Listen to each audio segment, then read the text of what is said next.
بسم اللہ الرحمن الرحیم۔ السلام علیکم ورحمۃ اللہ وبرکاتہ۔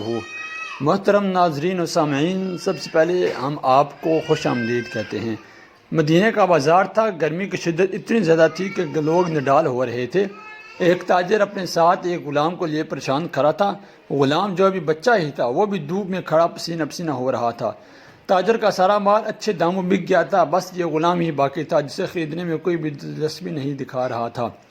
تاجر سوچ رہا تھا کہ اس غلام کو خرید کر شاید اس نے گھاٹے کا سودا کیا ہے۔ اس نے تو سوچا تھا کہ اچھا منافع ملے گا، لیکن یہاں تو اصل لاگت ملنا بھی دشوار ہو رہا تھا۔ اس نے سوچ لیا تھا کہ اب اگر یہ غلام پوری قیمت پر بھی بکا تو وہ اسے فوراً بیچ دے گا۔ مدینہ کی ایک لڑکی کی اس غلام پر نظر پڑی تو اس نے تاجر سے پوچھا کہ یہ غلام کتنے کا بیچو گے؟ تاجر نے کہا کہ میں نے اتنے میں لیا ہے اور اتنے کا ہی دوں گا۔ اس لڑکی نے بچے پر ترس کھاتے ہوئے اسے خرید لیا۔ تاجر نے بھی خدا کا شکر ادا کیا اور واپسی کی راہ لی۔ مکہ سے ابو حذیفہ مدینہ آئے تو انہیں بھی اس لڑکی کا قصہ معلوم ہوا۔ لڑکی کی رحم دلی سے متاثر ہو کر انہوں نے اس کے لیے نکاح کا پیغام بھیجا، جو قبول کر لیا گیا۔ یوں واپسی پر وہ لڑکی جس کا نام سبیطہ بنت یعار تھا، ان کی بیوی بن کر ان کے ہمراہ تھی، اور وہ غلام بھی مالکن کے ساتھ مکہ پہنچ گیا۔ ابو حذیفہ مکہ آ کر اپنے پرانے دوست عثمان بن عفان سے ملے تو انہیں کچھ بدلا ہوا پایا اور ان کے رویے میں سرد مہری محسوس کی۔ انہوں نے اپنے دوست سے استفسار کیا کہ عثمان، یہ سرد مہری کیوں؟ تو عثمان بن عفان نے جواب دیا، میں نے اسلام قبول کر لیا ہے اور تم ابھی تک مسلمان نہیں ہوئے، تو اب ہماری دوستی کیسے چل سکتی ہے؟ ابو حذیفہ نے کہا، تو پھر مجھے بھی محمد صلی اللہ علیہ وسلم کے پاس لے چلو اور اسلام میں داخل کر دو جسے تم قبول کر چکے ہو۔ چنانچہ حضرت عثمان رضی اللہ تعالیٰ عنہ نے نبی کریم صلی اللہ علیہ وسلم کی خدمت میں پیش کیا اور وہ کلمہ پڑھ کر دار اسلام میں داخل ہو گئے۔ گھر آ کر انہوں نے اپنی بیوی اور غلام کو اپنے مسلمان ہونے کا بتایا تو ان دونوں نے بھی کلمہ پڑھ لیا۔ حضرت ابو حذیفہ نے اس غلام سے کہا کہ چونکہ تم بھی مسلمان ہو گئے ہو، اس لیے میں اب تمہیں غلام نہیں رکھ سکتا، لہذا میری طرف سے اب تم آزاد ہو۔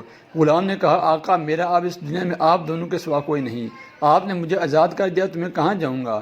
حضرت ابو حذیفہ نے اس غلام کو اپنا بیٹا بنا لیا اور اپنے پاس ہی رکھ لیا۔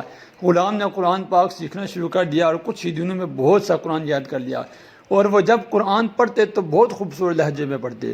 ہجرت کے وقت نبی پاک صلی اللہ علیہ وسلم سے پہلے جن صحابہ نے مدینہ کی طرف ہجرت کی، ان میں حضرت عمر کے ساتھ ابو حذیفہ اور ان کا یہ لپالک بیٹا بھی تھا۔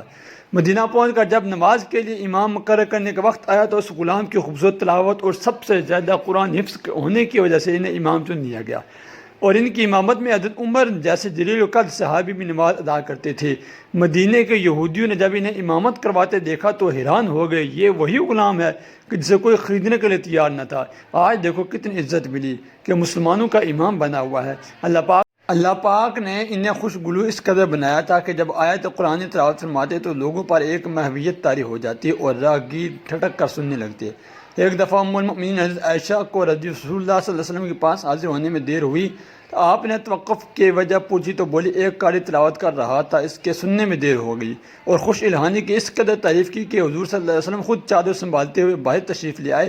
دیکھا تو وہ بیٹھے تلاوت کر رہے ہیں۔ آپ نے خوش ہو کر فرمایا، اللہ پاک کا شکر ہے کہ اس نے تمہارے جیسے شخص کو میری امت میں بنایا۔ کیا آپ جانتے کہ یہ خوش قسمت صحابی کون تھے؟ ان کا نام حضرت سالم رضی اللہ تعالیٰ عنہ تھا، جو سالم مولا ابو حذیفہ کے نام سے مشہور تھے۔ انہوں نے جنگ موتا میں جام شہادت نوش کیا۔ اللہ کی کروڑ ہا رحمتیں ہوں ان پر۔